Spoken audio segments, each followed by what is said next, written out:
El calendari cívic marca la data d'avui com la Diada Internacional en record del comerç d'esclaus.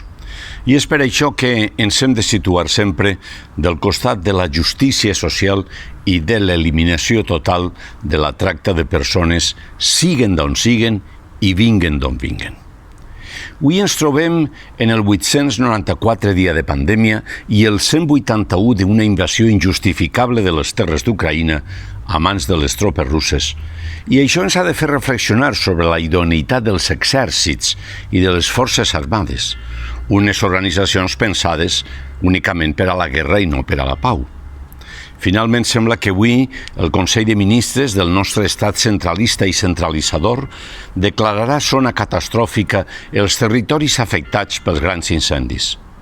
Veurem qui guanya i qui perd amb aquesta declaració, amb cafè per tothom, com sempre.